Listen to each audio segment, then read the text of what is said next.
I want to introduce our speaker. Tanner Roberts was named, I believe, in January as Senator Langford's field representative for Northwest Oklahoma. So he's been at the job a little over a month and a half, and we are pleased to have you here, Tanner Roberts. Thanks, John. As John said, I recently started as the Northwest Oklahoma field rep for Senator Langford. John had asked me to kind of give you all a rundown on what I do and what I do for the senator, so I felt like I could use this time to do that. So, a little bit about myself. I am from Enid, Oklahoma. Family's from the area. Great-great-grandparents homesteaded just south of Enid near Pioneer High School many years ago. So, been from the area for a long time. Family farmed out there, and my dad is an attorney in Enid, but also spends some time out here in Alva and the surrounding areas. So, pretty exciting. I graduated from Oklahoma State in December. I graduated with a business degree, so go Pokes.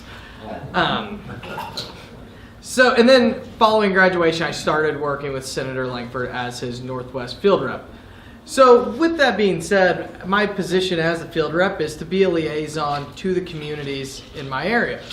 So I thought it'd be good to kind of give you what a typical day might look like and what I do on my job. So I go to a lot of events like this, different Rotary meetings, Kiwanis, Lions, and talk to constituents in the area and really get an understanding of the temperature and what is happening in each of the communities. So it's been a really rewarding for myself as I grew up in Enid and played sports out in the area. I thought I knew a lot of the communities that I had been in and been to many times, but I'm really getting a better understanding, and even here in Alva, getting to meet people that I thought I once knew, or I knew, but getting to actually know them and creating relationships with them in the area.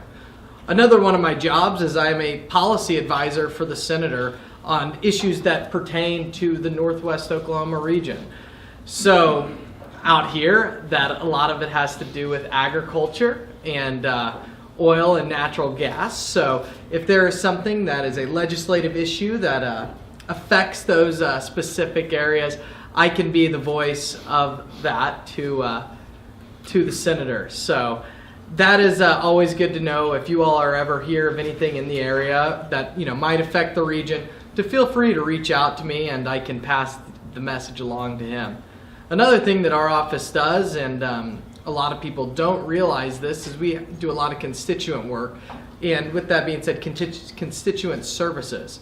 So our office can help you all out with VA issues, mail issues, things like that. So if you were to ever have an issue with the federal government, our office can help you out along those lines. And then I thought I could give you all a quick legislative update. I was at here last Friday for the community coffee and eggs and issues, and I gave a legislative update there, but then I'll open it up to questions and answer any questions, and if I don't have an answer, I can get you one back. So as I said last Friday, the senator, we had some big wins right before Christmas. We had the tax bill, which was a huge win and is a work in progress for many years with our tax code being out of date, and we got a big win there, and we're excited to see the effects of that in Northwest Oklahoma and the rest of our state. That is going to be a huge benefit for rural communities as well as urban areas here in Oklahoma, as more people have more money in their pocket to spend throughout. So that was a huge win. That was a huge win for us. As we moved into the new year, we're really trying to hammer something out on immigration. That was last week. That was on the docket, but didn't quite get to a vote on that. But we're looking for some common sense solution there, as that is a area that needs to be reformed, and we need to find some sort of solution on that front. So that's probably the biggest thing that is happening now, and something the senator's really trying to hammer something out on immigration. But it's one of those things in DC. It's a constant struggle on both sides, and we're really, the boss is using his conservative and Oklahoma viewpoints, and we're really trying to get something through legislatively. But we're working hard. We're working hard. Now, I'll open it up to questions, and if I don't have any answers, I can get you one. So I'm still new, so I'm constantly learning on how to properly answer the questions and get a correct answer. And I know that was kind of short, but I wanted to use this time to answer questions, and that can be about the job or about legislative issues that are affecting the area. So, yes, sir. You just graduated at OSU. Yes, sir. As a field representative, how does that fit into your personal lifetime goals and ambitions? Yes, so that's a good question. So a little bit about background about myself on how I got into this field of work. I took a year off of school and I moved out to Washington, D.C. and I wanted to get into the political process and understand how that all worked. So I took an internship with a congressman from Washington State, Congressman Dan Newhouse, and it was kind of a unique opportunity for myself because I was trying to widen my horizons and get an experience that I hadn't had before, and it ended up being an internship with a U.S. rep from Washington State. So that kind of, with that internship, it kind of shaped what I wanted to do. And I really got the understanding of helping people out in rural areas and helping people out from the legislative process. And that's what circled back into this job. I get to work in Northwest Oklahoma, an area where I'm from, an area where my family's all from, and help out people on a legislative basis. So with that being said, long-term goals, I don't see anything, too far, but I'm taking this job for, as long as I can see and helping people out and really letting their voices be heard in the area because it's an area where I'm from and I enjoy helping people out. So, and what do you think this will springboard to once you're out of this job? It's not going to last forever. Yeah, and I'm not for sure. Are you looking to be in politics and move on?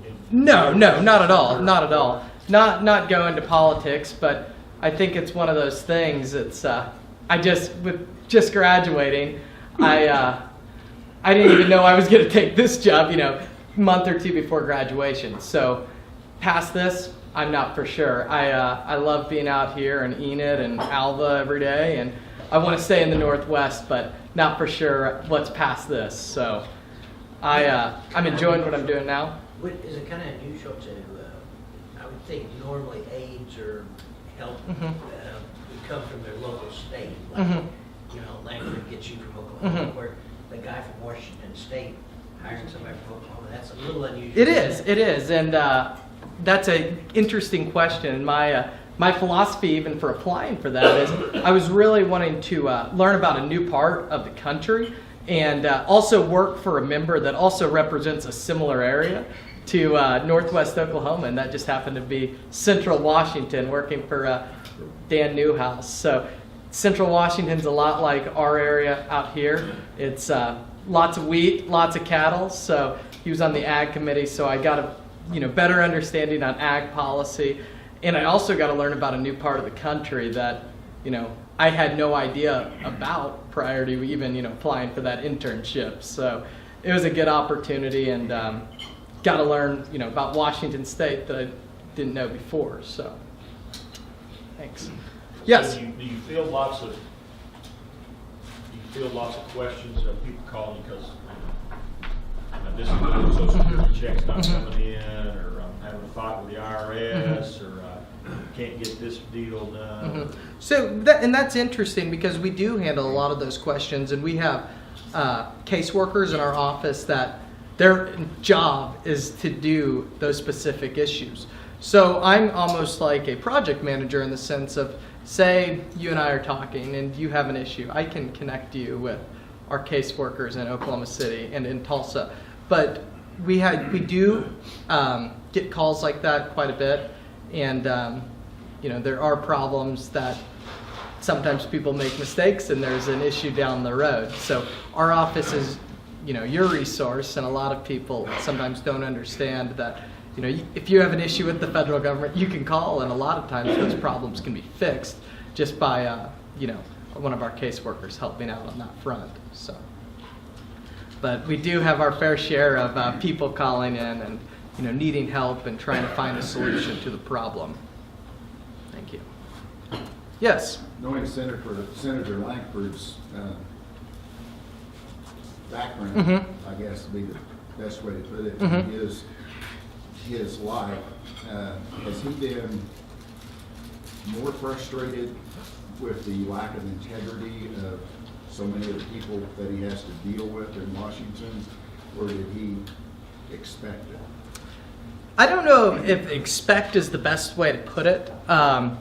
I think, as you said, his background, being the Baptist preacher and working at Falls Creek for many years, I think it's, DC's a lot different than Oklahoma. Our viewpoints and our mindset's a lot different. So he's trying to take that into Washington, or he's taken that into Washington and really trying to bring a common sense mindset and, his integrity, and bring that into the room when they're having discussions, as opposed to the other way and your head's pretty high and you're full of air. So I think it's difficult at times, but he's using his integrity and his background to really press legislation through and really work harder on that front. So it's as you mentioned, his background, that takes a lot of every vote that he makes. It's thought out. He thinks all the time. So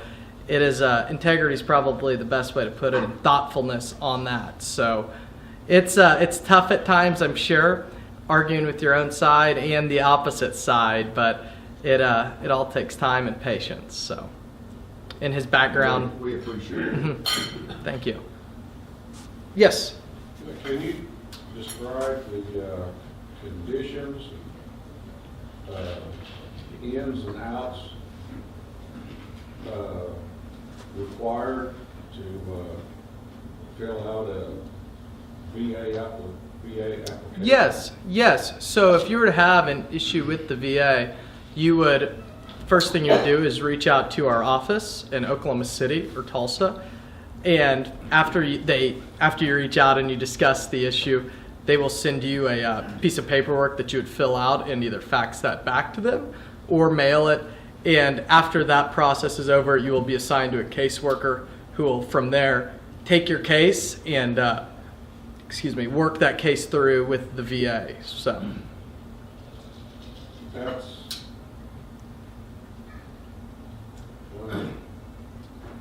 we were kind of working on that because my mother was in the rest home, and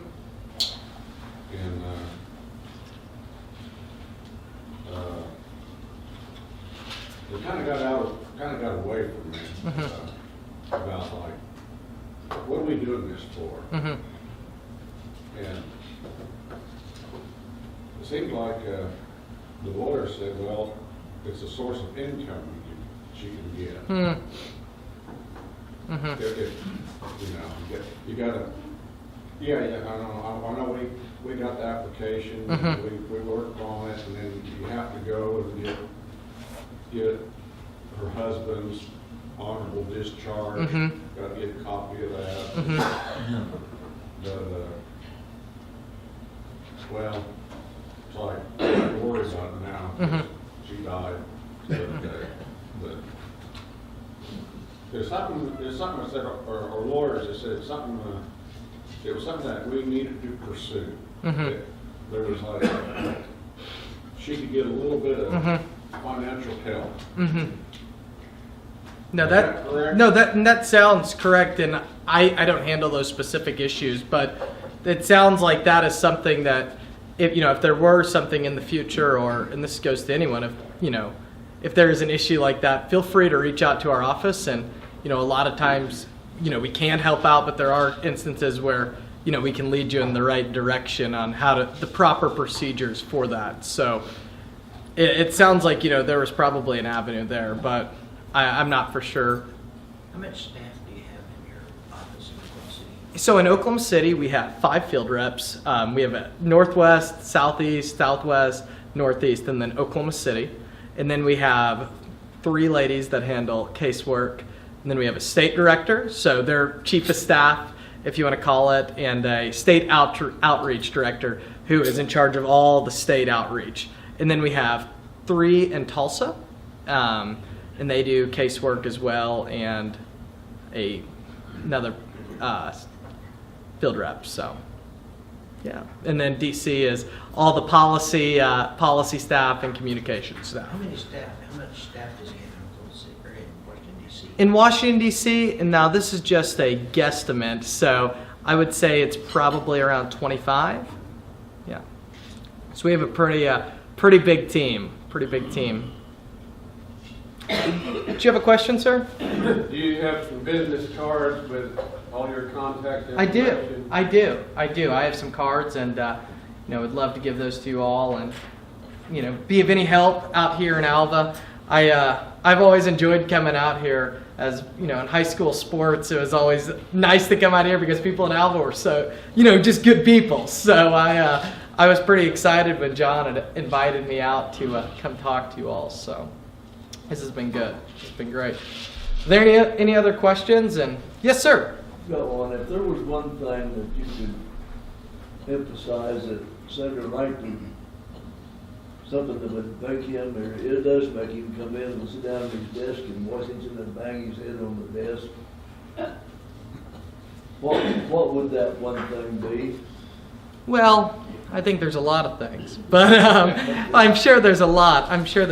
And I don't want to speak on his behalf and say the wrong thing here. But I think it's just, the process a lot of times is all messed up. And I know one thing he's really been harping on recently. It has to do with the confirmations of judges and federal appointments. We're taking too much time. There's appointments that are still, up in the air because, it's an 18-hour ordeal to appoint these specific people to these positions when, you could get half of them done in a week kind of thing. You need time to discuss, but you don't need 18 hours to, discuss one position that, but I think that's one of the things that's fixing the process. A lot of times the process gets pretty bogged down, and when it gets bogged down, your time's taken away from other things to get legislation through on that end. So I think that's something that he would really like to reform and fix, and there's probably many other things that he would like to fix. But one of his big issue, or his big things that he does each year, is the federal fumbles. Are you familiar with it? It's a book that he produces each year, and it basically has all the ways the government, spends money that it's not necessary. And you could go through that book, and it's the same thing. Why are we spending, hundreds of millions of dollars on these things that, quite frankly, might not matter to, the entire country? So that's something that I think he really is trying to fix. Wasteful spending. We're in a pretty big deficit here in our country, and it just keeps on going up. So something's going to have to fix, and it might not even affect us, but it's going to affect the future of our country. So, yes, sir. Have you ever heard the senator talk about term limits? Term limits, I have not had a discussion with him on term limits, so I don't know his views on those. I wish I had an answer for you. I apologize, but I can get back and talk to him and get an answer to you on that. I apologize. Yes, sir. Question. I'm going to tag on Matt's question. Is there a topic that you've heard in your month and a half, 2 months that you've been doing this job? Is there a topic that you feel like you'd like to shake your head on?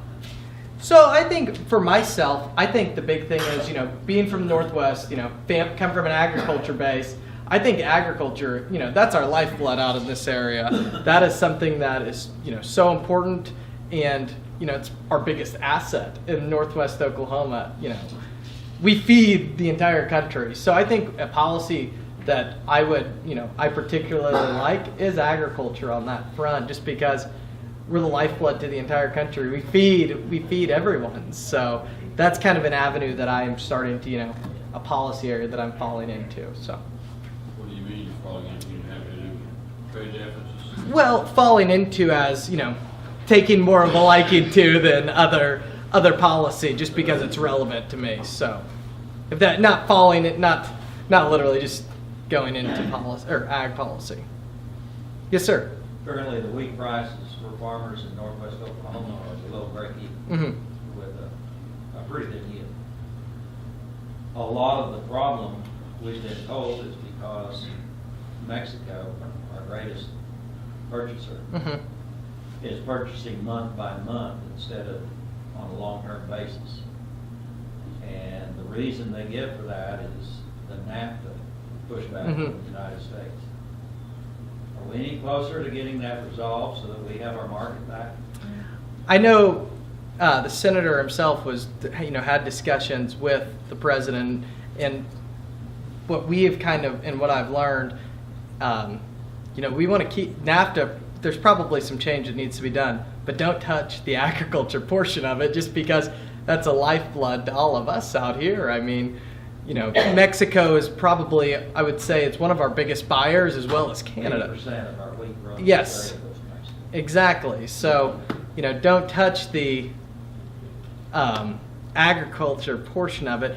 Maybe there is some issues with, manufacturers moving down there, but that's two separate things. So there probably needs to be some reforms, but on an agriculture standpoint, I don't think so. So One last question? What committees is he on, or what, is he chairman of anything? I just wonder, where's he, his influence? yes, so he's on the Appropriations Committee, so giving all the money out through everywhere. The Homeland Security, the Subcommittee on Select Intelligence, and the Subcommittee on Indian Affairs. So all of those very important to Oklahoma when it comes to the budget and appropriating money throughout. And then Indian Affairs, not so much out in Northwest, but very important to the eastern portion of our state. And then the Select Committee on Intelligence, working very hard on trying to figure out what had happened in our last election and seeing if there was any the Russians having any involvement in it, and trying to figure out a solution on, if they did, not allowing that to happen in future elections. So constantly working hard on all those. Let's give Tanner a hand.